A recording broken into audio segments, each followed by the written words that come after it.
Hi, everybody, and welcome to tonight's Thinking, possibly the best timed Thinking we've ever hosted at Tortoise.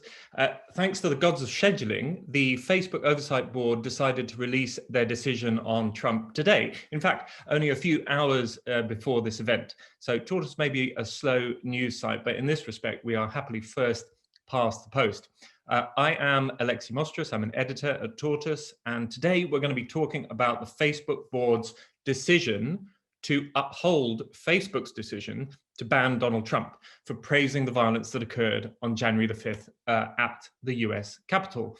But, and it's a big but, the board also kicked the long-term future of the Trump account back to Facebook. It ordered it to reassess Trump's indefinite ban and said it wasn't permissible for Facebook to keep a user, any user, by the way, off the platform for an undefined period of time.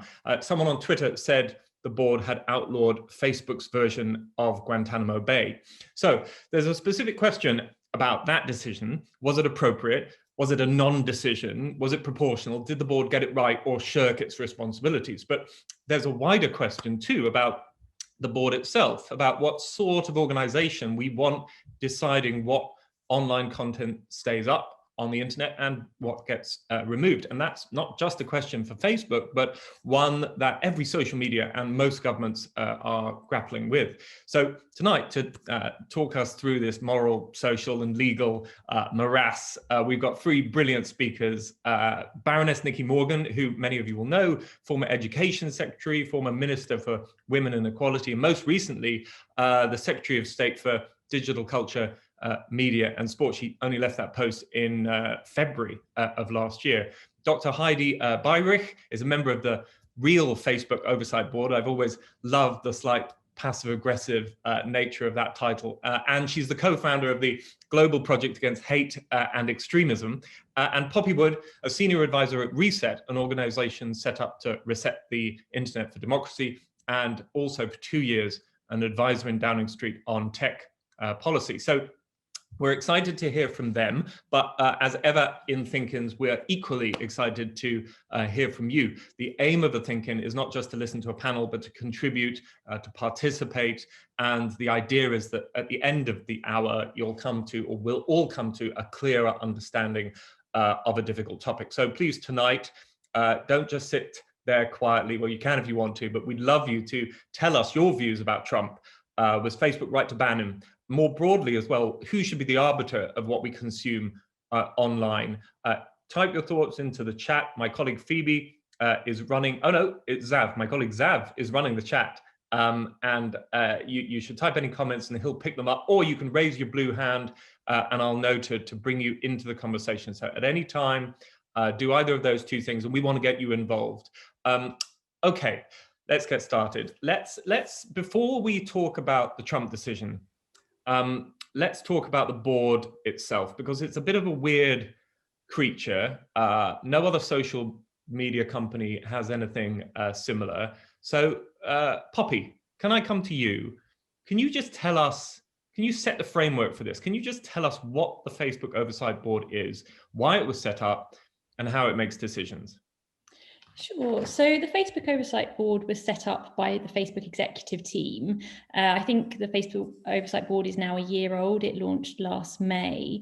And it is a group of very high profile and eminent thinkers from across the world who have agreed to form a board. I think the thinking behind it is sort of like a Supreme Court. And the role of the board is to opine on decisions that are referred to it that Facebook have made about taking down content that the people the posters of that content feel was a violation of their rights or was a poor decision. And I think there have been about 250,000 incidents referred to the board. They have opined on 7 of those. Alexi, you might have the right stats, but I think that's about right. And I think that the Trump one today was the 7th. They are, as I understand it, paid by Facebook, but independent. I think we should have a conversation about that at some point. And this whole thing was really a way for Facebook to say, hey, we're not the arbiters of truth. We're executives. We run a commercial business. anything on the First Amendment and freedom of speech, and where people feel like their rights are being violated, we're going to outsource that to a group of eminent philosophers. I take issue with that, certainly as a regulatory model, because I don't think self-regulation works, as we have seen. I don't think anyone is saying this model is cleaning up the internet when they've opined on 7 pieces of content out of billions that we see online. But that's the background. And I suppose the final thing to say is it's a very US-centric model, because if you look at other jurisdictions around the world, regulators are really trying to grapple with this issue through regulation and legislation. And in the US, of course, with the First Amendment, regulation, government can't be seen to be regulating speech. So in the US, what Facebook has decided as a part of its call for greater oversight is to say, well, if government can't do it, we'll do it. And that's how we ended up where we are today. Thank you. That's an excellent explanation of where we are. I'm going to come to Heidi in a second to set out the case for the prosecution against the Facebook Oversight Board, why it's not fulfilling its basic functions. But can I turn to Nikki initially?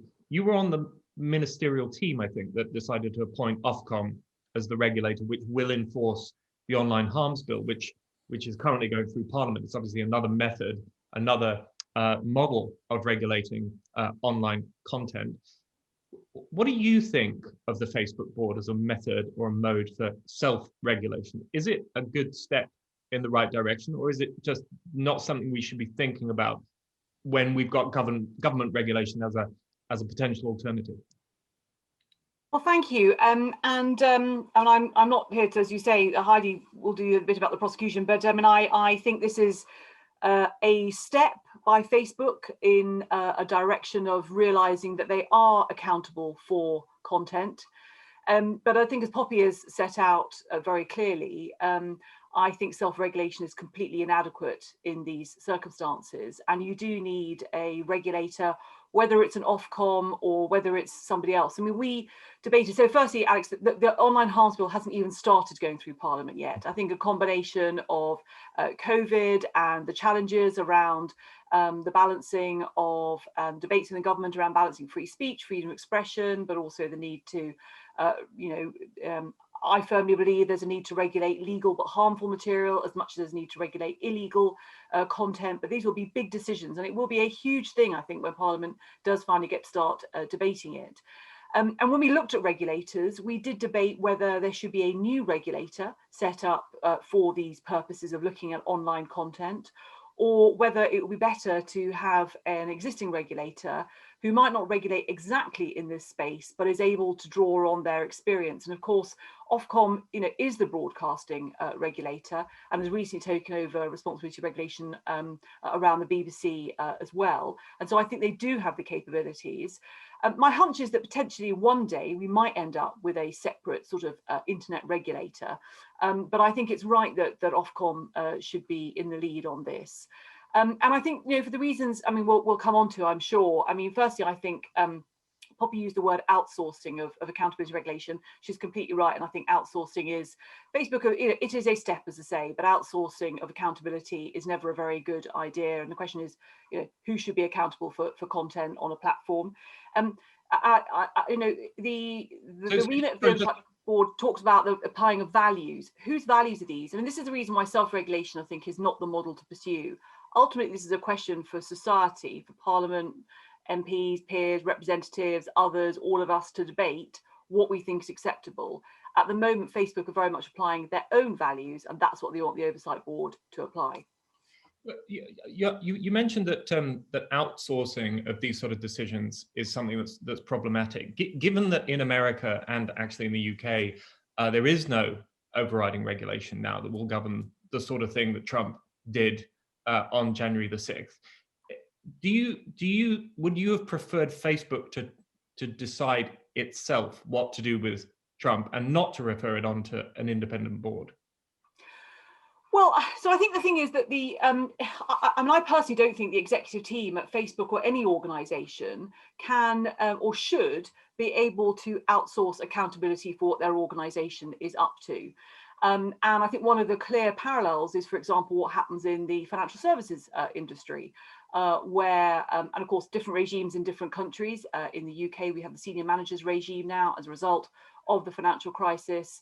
And what was interesting about the difference between Facebook and Twitter's approach to Trump was that it was the Twitter board, the main board of directors who debated also about removing Trump's account. I mean, at the end of the day, it was Facebook and Zuckerberg that I'm sure were, either were heavily involved in this decision, and then it was referred to the oversight board in a way to check. But ultimately, I don't think you should, as a senior manager, be able to outsource accountability to somebody else in the way that the oversight board seeks to do. Thank you. Heidi, can I turn to you? I mean, are we being too harsh on Facebook and the oversight board here? If you compare it to Twitter, as Nikki just mentioned, as far as I know, Jack Dorsey made the decision to get rid of Trump while sitting on a beach somewhere when he was remote working, literally under a palm tree. There was one man deciding to remove a democratically elected president. Isn't Facebook due some credit for at least trying to establish a methodology that would allow a bit more accountability in these sorts of momentous decisions? Yeah, I don't think so. I mean, the problem here is exactly what was just discussed, which is accountability lays in the wrong place. Self-regulation doesn't work. This whole, there's no democratic processes involved with these companies that have such a massive effect on billions of people. In the case of Facebook, 3 billion people, they've been able to distort democracies. It's such a huge problem.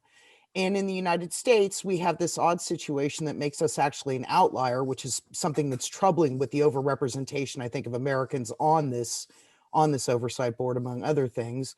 We have this First Amendment situation and a different history of dealing with speech and a very anti-government attitude towards many things, which has allowed problems related to hate speech to metastasize on these platforms with no accountability. And your point about Jack Dorsey making a decision under a palm tree in Fiji or wherever he was is serious, right? That's a serious problem. Why should one person make this call? But the answer doesn't lie in creating what is, I think, effectively more of a PR stunt than a real thing with the oversight board. Those decisions should be made by democratically elected governments to create different frameworks and different kinds of oversight. Countries will have different opinions on how that should be done than what is happening here. And unfortunately for everybody in the rest of the world, we have exported the downsides of our model, the American model, into other countries where it has led to, a genocide in Myanmar orchestrated off of Facebook, the New Delhi riots in February 2020 orchestrated off of Facebook. I mean, it's a very serious thing. And this this board, this is not to denigrate the people on the board, but this is ridiculous, right? They undertake this decision, this momentous decision, they punt it back to Facebook, and then they produce a pretty interesting long description of all the problems at Facebook in terms of content moderation, holding political leaders and people with large audiences accountable. Of course, those are the most dangerous if they engage in demonizing populations. And so they list out all the failings of Facebook, and then they say, but you guys go over there and fix it. And let's not forget, they have no power to demand anything at all. So, that's also another problem here. But they have the power, as I understand it, in a narrow sense, to make sure that their fundamental decision is enforced by Facebook. That's correct, isn't it? Well, that's what they say, but at this point, they have asked Facebook for a lot of information related to transparency and those other cases that were mentioned in the opening slides. And there have been a lot of situations where Facebook has simply ignored them. So I don't really have high hopes that at the end of the day, if this conflicted with Facebook's business model or Zuckerberg perceived this as being a problem, that necessarily it would hold. I mean, we don't know really. Okay, fantastic. Well, I want to come to Karen Key in a second, please, because she's making quite a lot of interesting points about whether Facebook and other social media companies should be treated fundamentally differently from how they're being treated now, almost as utilities rather than as publishers or as platforms. But Poppy, can I just come back to you about this court analogy, right? So as a former lawyer, it slightly annoys me, right, that it's being compared to a Supreme Court. One of the principles of justice is that it's seen to be done, yet we don't know who was on the panel that decided the Trump case, right? We don't know the arguments that were presented to them. We don't know about contacts with Facebook executives leading up to the decision. There's an issue of transparency here, isn't there? I mean, there's a major issue of transparency. That the whole thing is a bit of a farce, really. I don't want to be in kind of an echo chamber here. There are elements of the decision today that I think are actually not terrible. I wouldn't say they're pretty good. But calling it a Supreme Court, it has very, very few kind of comparisons really to actual judicial process. And remember, this is not only an unelected upper chamber, but it's also an unelected lower chamber. And so this is where proper regulatory oversight really matters and really stands worlds apart from what we're talking about with the oversight board. I might just quickly come back to one of the points around Twitter versus Facebook here and palm trees, etc.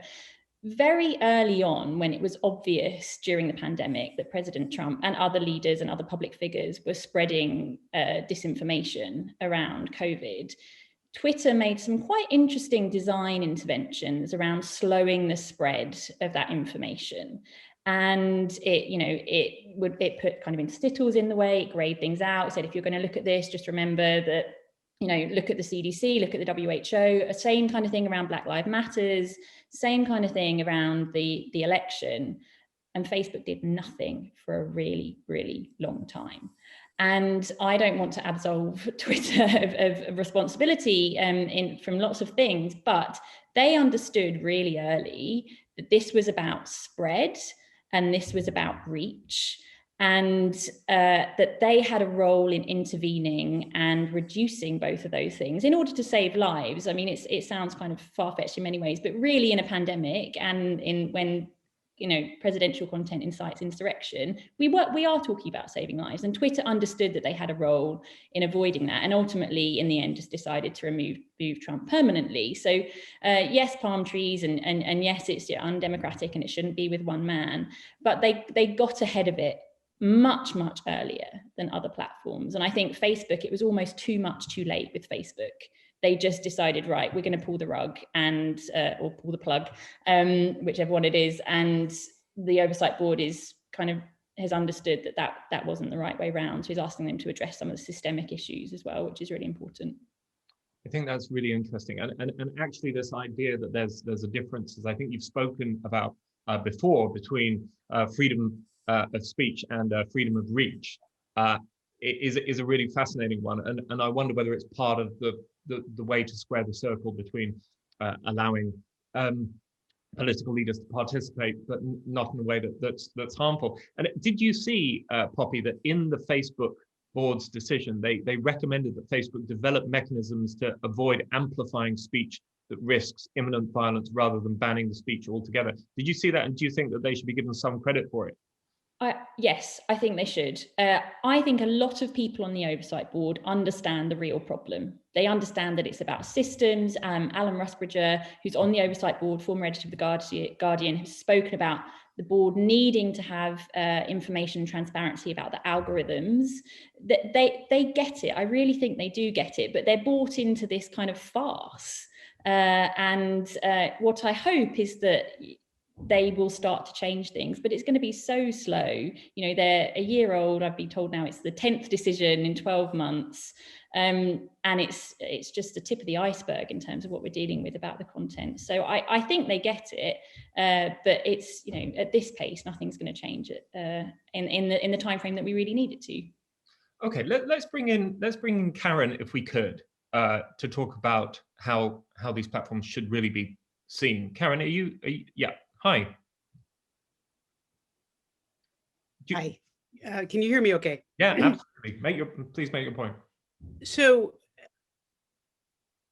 great. So what I wanted to raise was the reality that these companies are masquerading as media companies. And I believe at least Americans have fallen for the perception that these are either somehow media companies or some kind of a commons where you can post and it's just this wonderful free exchange. And in reality, that's not at all what they are. They're surveillance capitalism, as Shoshana Zuboff would say. And they are, so I don't think the media frame is helpful. They're not producers of content, they're aggregators of content. And that content is not freely given, nor is it unmediated by, the way the feeds are structured. So for me, what works is to think of it more of as a utility. And in the United States, our public utilities are heavily regulated. So the analogy I was making in the chat is that an electrical utility is responsible for ensuring that users are not blowing up the power stations or electrocuting people. It's a heavily regulated industry because it's very powerful and it's ubiquitous. And the reality is broadband and arguably access to these kinds of platforms is required for everyone to be able to function. If that's so, they need to be regulated in a way that makes them safe. And I feel like the masquerade piece of this is really important, that these companies are not what they appear. And as a result, the way we try to think about what to do about them is using the wrong frame. And so I find everywhere I go, people see these companies as benign and as something that they're not. And so for me, that's why, although I think there are good people on this board, this is a masquerade of regulation as opposed to real regulation. So that would be my perspective. And what would you say? I'm interested in what you would say to the arguments put forward by Trump's team to the Facebook board, which is essentially that Facebook, exactly as you said, has become really essential for millions of people, billions of people, and the right to receive political speech of all views is so important that when you combine the two, it suggests that you should be very wary before kicking someone like Trump off a platform like Facebook, Great. even if you disagree with it. And I just wondered how that fitted into your argument.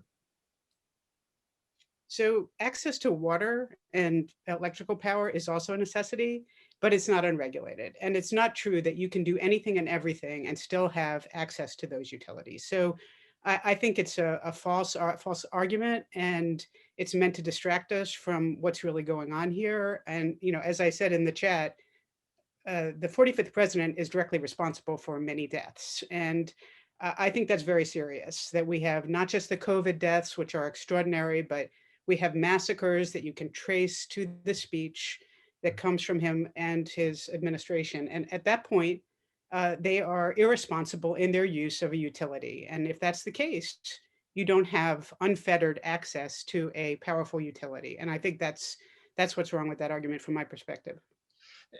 Nikki Morgan, what do you think of that point? Are we in danger of trying to kind of address the problem around the edges? Should we be reassessing the role of social media companies on a much more fundamental level?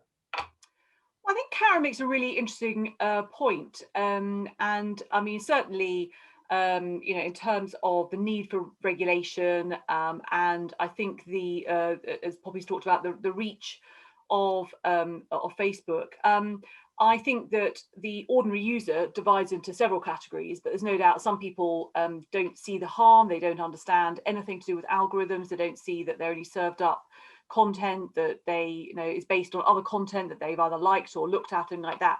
I think other people are becoming more aware of that, but people will still see Facebook as somewhere they connect with friends, particularly in light of the pandemic, or Twitter somewhere that they engage with interesting opinions. And there are lots of other platforms as well. Somebody's put in the chat, are we just talking about Facebook here as utility, or other social media platforms as well? And I know tonight's discussion is obviously about Facebook, but from a government perspective, obviously, if you're drafting regulation, it's got to apply to all relevant platforms, online publishers, not just one particular company and entity. It's also got to be nimble, because the technology is changing all of the time.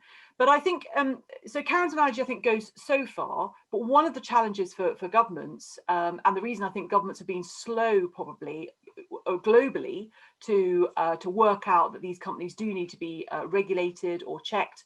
And of course, we're again talking about content here, but there's reach in terms of the data that they gather, the hoovering up of smaller competitors that goes on as well, that many countries, the US included, are now deciding to regulate via antitrust regulation and laws, for example, is that we haven't seen companies like this before.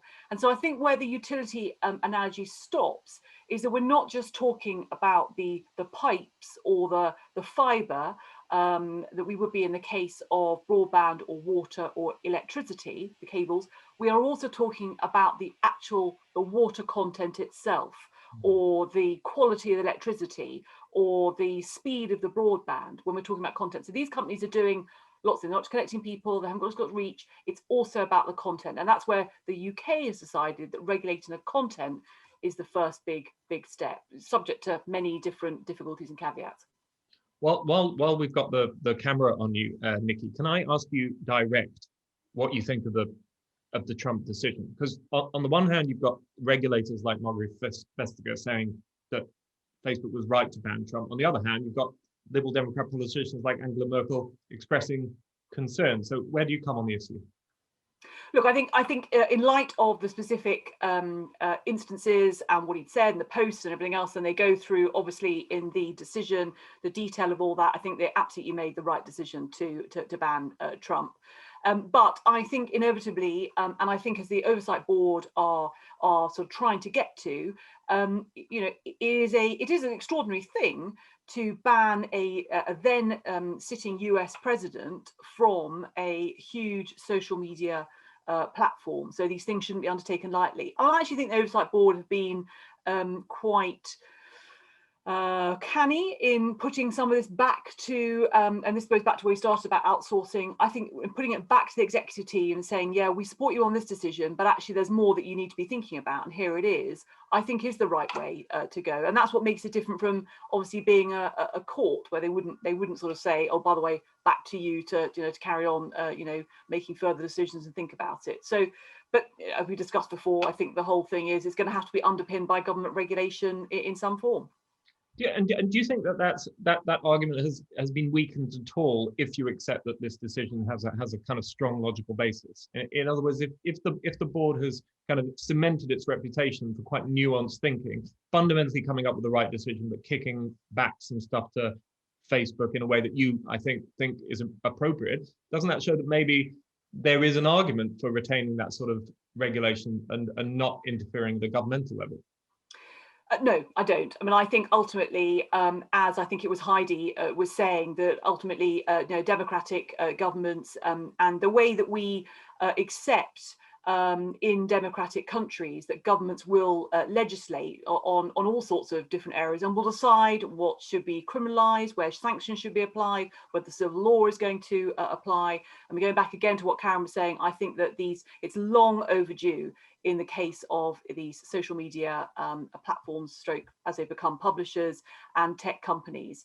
I think that there's nothing to stop, and there are many, many other examples where there will be bodies like the Oversight Board that will make decisions. And when you're talking about, I'm just thinking off the top of my head, things like employment. Obviously, you've got things like employment tribunals, but you'll have sort of appeals at higher education institutions or anything else. But underpinning it all will be a set of laws relating to what you can say, what you can write, how you can behave, what you can do to other people.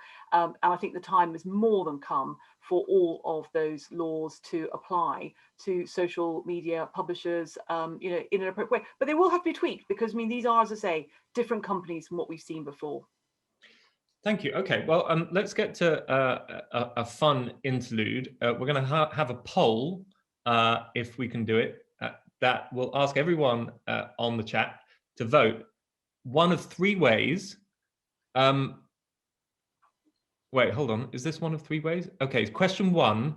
It should have been three choices, but let's do it one by one. Question one, how many of you would ban Trump indefinitely with no chance of a comeback? Goodness.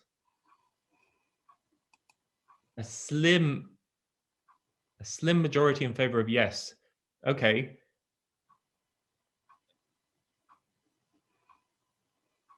And then the second choice is, should we do the second one?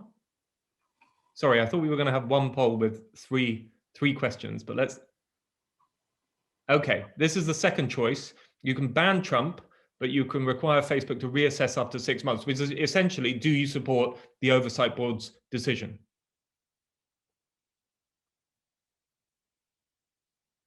That's interesting. So more people would go down that route, I think, than the more extreme choice to ban Trump altogether. Just.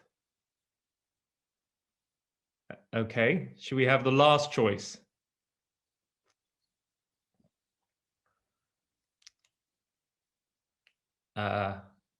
Okay, yeah, last choice. Let Trump back on now.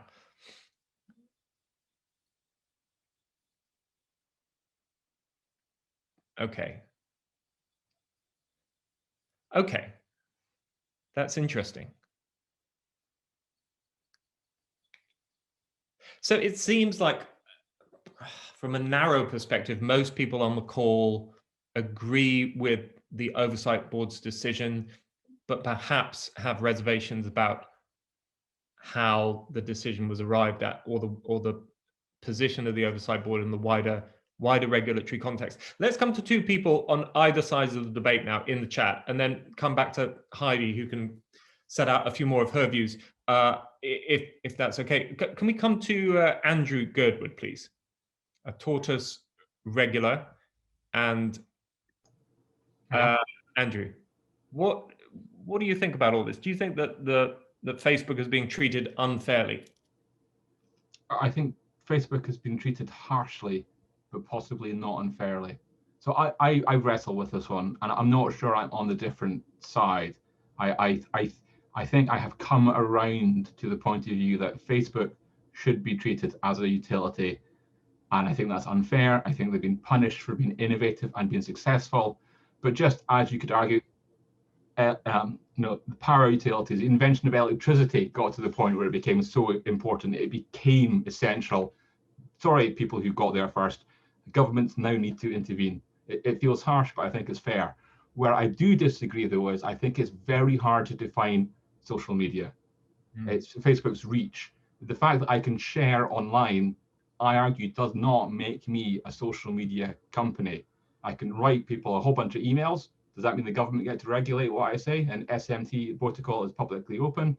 Tortoise, I was using to illustrate my example, curates discoveries from around the internet and propagates it over a free mailing list. Is Tortoise a social media company? I bet you don't feel like it, and I don't think you'd want to be regulated either. So so sorry, that's a problem, not a solution. But I think, in summary, yeah, Facebook, you've done well, but you're now a victim of your own success. Prepare for regulation. I think they're asking for it as well.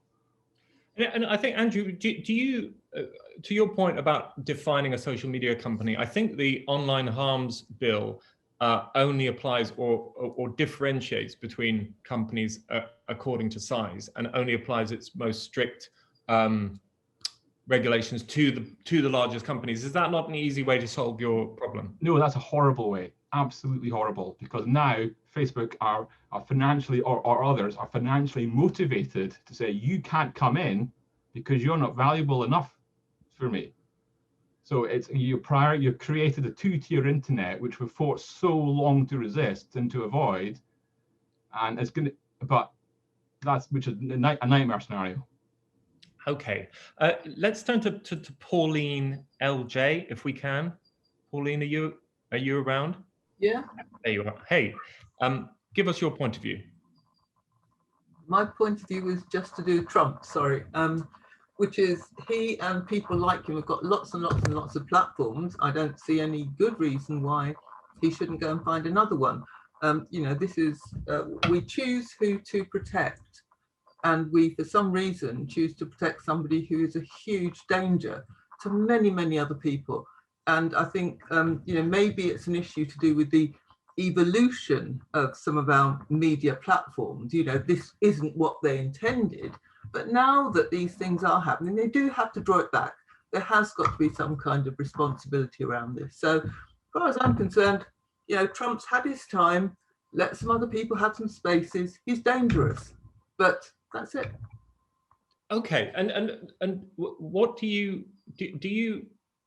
hold any credence to the argument that political leaders should be treated slightly differently from other people on social media platforms, because political speech, even if you don't like it, is incredibly important to the functioning of a democracy?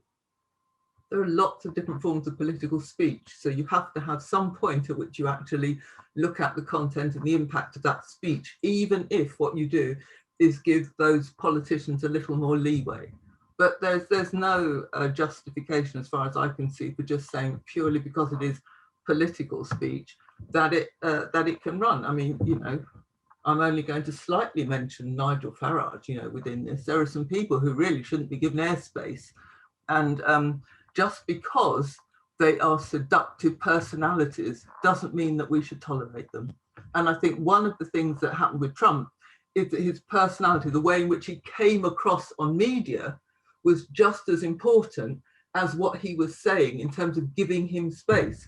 And if you think about Keir Starmer or think about Biden, who knows what they're saying? Because actually they're politicians, but in terms of the push behind what they're saying, it's not there because their presentation is different. So I don't think it's a straightforward issue of what's being said, because there are presentational features that are also pushing the popularity aspects, which are drawing other people into those media spaces too. And that's what it's grown into. It might not have been what it was intended to do, but that's what it's grown into. So Trump, I'm not worried about him at all. Find his own spaces. That's great. And in fact, it raises a question that I wanted to ask Nikki, if I might. Do you think on social media platforms like Facebook that everyone should be treated equally, and that everyone has the same right to freedom of expression as everyone else? Or should there be a carve out for political leaders simply because political speech is so important? Well, I mean, I think that's what's kind of what the Oversight Board were obviously trying to draw attention to today, which is that certain people, whether politicians or other sort of highly influential people, should be looked at. Well, certainly they recommend, I think, having a sort of separate team for them. I mean, it's my instinct is to say no. I don't think that they should be separate rules. If anything, I think that people in political life, public life, are held often to I was going to say a high, but perhaps a different standard. When I think about some of the Brexit debates, the bad-tempered ones, the ones that got completely out of hand in the House of Commons, where actually what you might have been able to get away with saying in the pub, you just shouldn't say as a public figure when you're trying to set an example. And I think that does still hold. I was trying to think about whether there is a distinction offline, and I'm not entirely sure that there is a legal distinction. Of course, we now have all these sort of organisations that fact check what politicians in particular, but I know others will say. But I think once you start having different categories of freedom of speech with different people, then you run into becoming a very fractured and fragmented society, even more we already are, very quickly. I mean, what the board said is that politicians shouldn't be treated differently, but that there should be some recognition if you've got 2 million followers, and the things you might say might have more potential for harm than if you've got 100 followers. What do you think of that? Well, I think that's probably one of those factors that could be taken into account. I mean, in the UK, for example, it might well be, and I've no idea, but that's the sort of thing that when Ofcom are publishing their guidelines, it's kind of thing that they might say we will take into account. And it goes back to the point that I think we made in the chat that Poppy was making about reach. And obviously, the fact is, if you've got more followers, then you're going to have more page impressions and more people potentially looking and retweeting and everything else. But as we know, you can get comments that go viral very quickly, that start off perhaps a very small base and then just grow, particularly in relation to things like disinformation, where there's a whole network. So you can have lots of people with actually quite small numbers of followers, but if they're all busy retweeting or sharing content or whatever, and I also take the point that's made in the chat that, of course, we're talking about Facebook again, but things like viral messages via WhatsApp, which are even harder to get a handle on, can be, just in the case of disinformation, for example, just as damaging, or the sharing of appalling abuse images, just as damaging as something that's out there on a public platform, but still may not be having that reach that a person with 2 million followers has. Thank you. I would like to come to Yelena Sofronievich in a second, but if we could just turn back to Heidi. from the real Facebook Oversight Board's point of view, what set out how you would have dealt with what Trump did in January? Well, I think what should have happened is Trump should have been started to get noticed and sanctioned in 2015 when he called for a Muslim ban, which was the moment in which Mark Zuckerberg decided, let's create an exception for newsworthiness and add fact checking for political figures. If he had held Trump to the same standard that I would be held to or anyone else, it would have been a very different world that would have evolved from 2015 till now. Let's not forget Trump retweeted QAnon conspiracy theories, which his tweets were repeated on Facebook more than 300 times. He posted accounts from neo-Nazis. He said violent things. I mean, it's hard to imagine what the world would have been like, but it would have been really different if the standards had just held for Trump back then. And let's remember the kind of speech we're talking about. We're talking about hate speech, violent speech, right? It's a particular kind of speech. It's not any kind of speech. And it's the kind of speech that we know now is directly related to hate crimes and violence, up to including genocide, depending on who the speakers are. So it's a particularly problematic type of speech. My suggestion would be that Facebook hold Trump and everybody else, Modi, Duterte, Bolsonaro, the Alternative for Germany's people, every single one of us to the same position.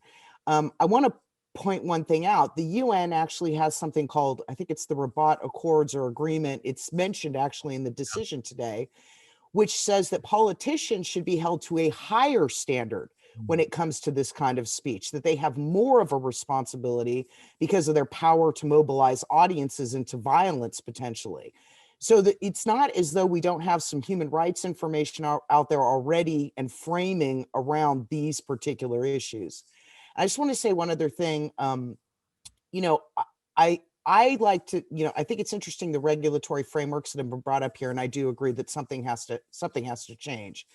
But to me, the analogy is actually more towards unregulated radio in the 1930s, which Adolf Hitler utilized to radicalize the German population into anti-Semitism. Now, I'm not saying Trump is Hitler. That's not what I mean. But it was speech through a product, a technology that didn't exist, just like Facebook didn't exist 20 years ago, that poisoned the situation in Europe and led to, mass killings of Jews, genocide. That's the framework I think about. And after 1945, that was not how TV and radio were treated anymore, right? There was a completely different set of strictures around something that had been unregulated prior to the war. Okay, well, that's a lot to think about, and especially this idea that international conventions demand that politicians are treated to a higher level, but arguably Facebook treated them to a lower level than ordinary users. Poppy, on the one hand, you've got that very strong argument, but on the other hand, when I was reading what the board was saying about the principle of proportionality and necessity being applied to the Trump case, and how an indefinite ban might kind of offend principles around that and principles of natural justice, and that you should kind of ban someone up to the point when they stop being a danger and then reinstate them, especially if they are a democratically elected politician. How much credence do you give to those types of arguments? The thing is, we know he's a serial violator of the terms and conditions and the community standards, right? So he comes back up on Facebook this year, let's say, he's going to breach the terms and conditions within the first, day, month, week. And we're going to be back to this. We'll be here again next year talking about whether or not he should be reinstated again. It's just going to start this whole ping pong around violation of his standards. And yes, there are multiple millions of people out there who are violating the standards on a daily basis who aren't being removed. And he's been held to kind of lower standards in that respect, in that he could do it for years without any repercussion. but it just, there's so little transparency around why these decisions are made and when they're made, that and the Facebook Oversight Board has pushed that back to the executive team today. They've said you've got to be more transparent with users around when it's the first strike, the second strike, the third strike, because at the moment users really don't know when they've breached the terms, and the community guidelines are there, but honestly, who reads these things? And when the terms and conditions are so impenetrable for everyone. So I'm really not looking forward to this debate continuing for years, because now the kind of the precedent has been set. I think the point on public figures is a really difficult one, and I'd say a kind of loose offline analogy is obviously the mainstream press. And where public figures are, if Nikki submitted an op-ed to a national newspaper versus me, it's certainly in the public interest that we hear from Nikki, right? Public figures and political leaders should be heard. We've got Lawrence Fox writing. People don't necessarily agree with his views on all sorts of things, but national papers take their content, and so I do think there's certain examples and situations where public figures have what they're saying should be shared in ways that what other people aren't, I suppose.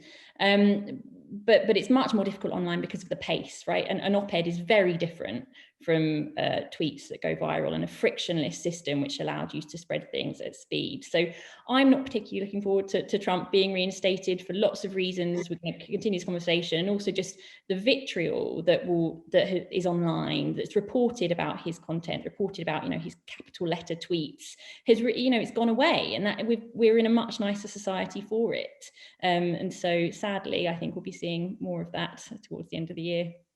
A much quieter society, definitely. I got a little confession to make. This conversation has been so interesting that I have forgotten to ask Zav, my colleague, to go through his brilliant slides, 5 slides that we prepare for everything in that kind of summarize the debate. So Zav, if you're available, I'm sorry to keep you waiting for so long. Can you run through quickly these 5 slides, and then we'll come to Yelena? Yes, of course. I've just actually lost you on my screen, so I can actually see the slides. Yeah, so I think we just wanted to give a quick sense of the oversight board, which I think has been covered quite well.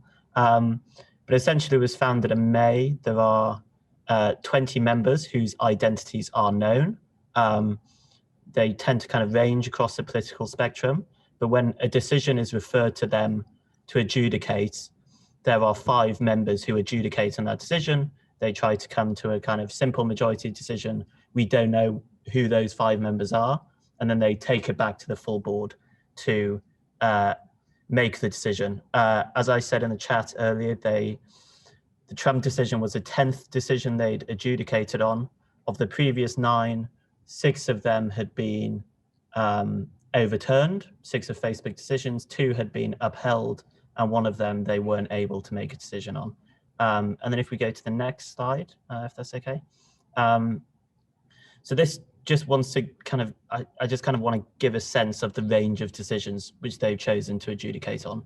And it would actually be good to hear from anyone who knows how they come to a decision as to what is adjudicated on, because as you can see from these 3 examples, there's kind of a pretty big spectrum of things which the court have already decided on. Trump is obviously the big one, but there was this one where someone talked about, I think it was specifically Muslims thinking different psychologically, and that was deemed to not be Islamophobic, and it was Facebook's decision to remove the post was overturned.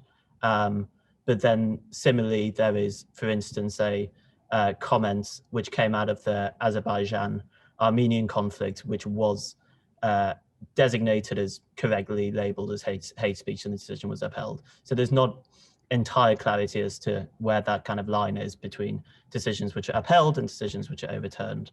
Then if we go to the 3rd slide, this just wants to, I just want to give a sense that Trump's 2 posts being removed and then his account being removed was obviously the end of a year of posts. Here there are 6,000 posts which Media Matters analysed, made between January 2020 and January 2021. They found that roughly a quarter of those posts contained either COVID misinformation, election misinformation, or rhetoric which they had deemed as attacking critics as extreme or fake. And interestingly, Facebook applied labels 500 times to these posts, despite internal data showing that that applying those labels only decreases reach by 8%.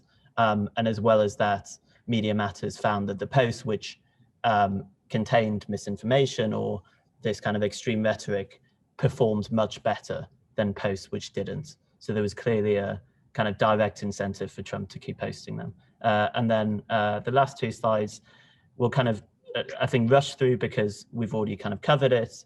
But the decision basically by the board was that Trump was creating an environment where a risk of violence was possible. There was an immediate risk of harm, but the kind of nuance was that the board said it wasn't permissible for Facebook to keep a user off the platform indefinitely. So as you said earlier, they kind of kicked the can down the road in terms of what Facebook does with Trump in the future. And then the very final slide is just some of the recommendations of the board.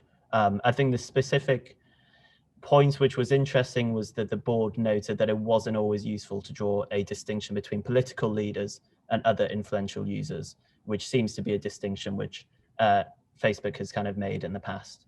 And those are the slides. Thank you very much. That's really, really illuminating. Let's go to Yelena now, because I think that you've got quite an interesting point to make about why Trump should be allowed back on the platform. Is that right? Yeah, I don't contest his ban in the first place on the basis of harm at all. And I should clarify that I find Trump's online presence absolutely disgusting. The things that he posts, I don't agree with them at all. But as a user, I choose not to engage with them or share them or do anything like that. I think it's a really interesting interplay there between individual responsibility on these platforms and what we, as we've already said, there's a certain charm for some people or an allure to watch the videos of people like Farage and Trump because it's entertaining. But I suppose the thing I mentioned in the chat was that just because I completely disagree with him and in that specific instance agreed with his immediate ban on the basis of harm, I worry that his continued ban could harden polarization online and give the extremes on both sides more ammo against each other.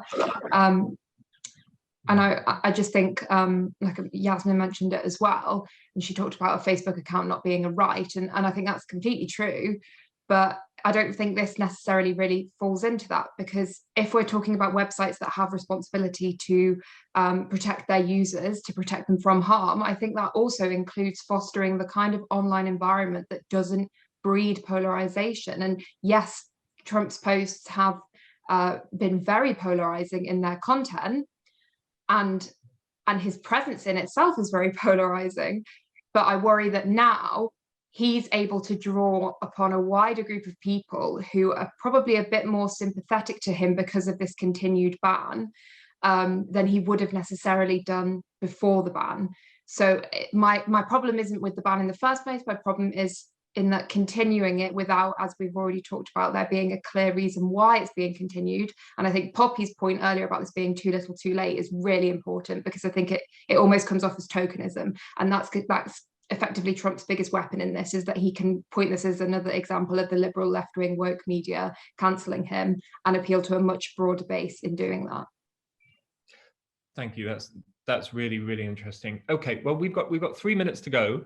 So can I turn to Heidi now to talk about what she sees happening? What do you see happening in the next couple of years in this area? If Facebook's attempts to self-regulate are clearly not working, what is coming up in the US regulatory and legislative landscape that could fill the gap? Is it changes to Section 230?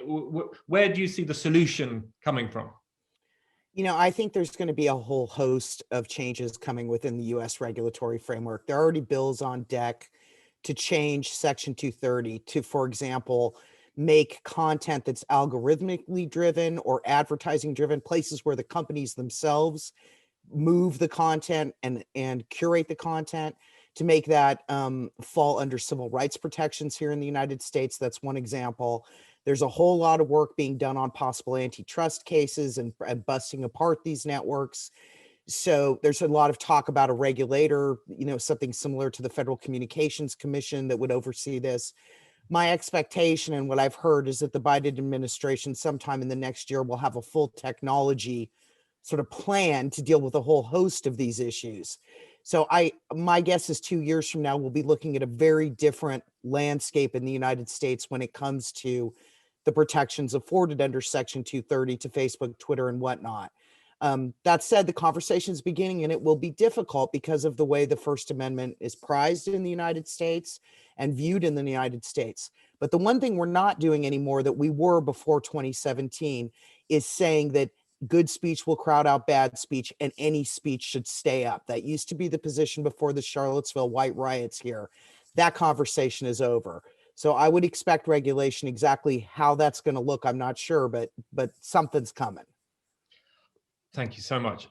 Poppy, same question to you, but from a UK perspective. Are you optimistic about the direction of travel in terms of regulation and about how effective that's going to be in solving some of the problems we've been talking about? Yeah, certainly in the UK, I think there's some great advances being made. We spoke about the online safety bill, which does a lot to tackle some of the issues we've spoken about. It doesn't go so far as to tackle harms to democracy, which is obviously in the one of the main factors in the Trump issue, but it certainly gets us some of the way there. And just to Alexi, earlier you spoke about the online safety bill focusing on big companies. It actually also is going to include companies that have design features that allow reach. And that's a really important part of the agenda. The UK is looking at antitrust, it's looking at all the kind of really big issues, but it's slow. And I would certainly call on government to move as fast as they can on some of this stuff, because we're seeing it play out on a daily basis at scale. But I'm optimistic that in a couple of years' time in the UK and Europe we'll be further ahead. Thank you. And finally to Nikki, do you feel the same? That, I mean, there have been a lot of delays to the online harms bill.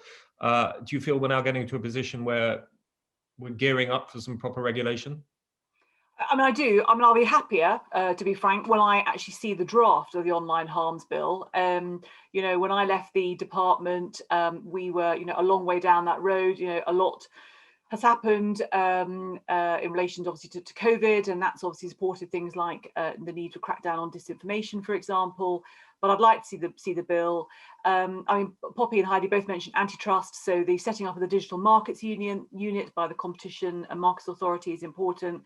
And again, I noticed in the chat, there's talk about, AI regulation and data regulation. And so I think those are going to be important developments in the next few years. Obviously, what the US does about following the EU's general data protection regulation, but also around, obviously, the regulation or transparency around the use of algorithms. There's lots of steps being taken. And the last thing, obviously, is the G7. The UK being in the driving seat of that for this year. I think Oliver Dowden's already held discussions with all the tech ministers. And it's great what Heidi was saying about the Biden administration. I think Biden visiting the UK in June for the G7, this will be a whole issue, but and then sort of working globally on these tech issues, regulation issues, is going to be really important. Thank you so much. Well, it's certainly taught us something that we're going to keep on looking at very closely. Just in a very brief summary of a fascinating conversation, we really don't like this Facebook Oversight Board. We think that it's too little too late. We think that it's not transparent enough. Heidi mentioning everything that Trump has done since 2015 and the fact that political figures are treated with greater leniency than normal users of Facebook, I think really struck home the scale of the problem that we're dealing with. And then you compare it to individual decisions. I think the board has taken 10 decisions out of 250 cases referred to it. So maybe something else needs to be done, and that something rests within the legislative bodies of the countries in which these platforms operate. But I don't think we're there yet in terms of an answer. But from the three guests, it sounds as if we're heading in a positive direction. So thank you all for coming tonight. Thank you very much for the three guests, Poppy, Heidi, and Nikki Morgan, and we'll see you all very soon. Thank you.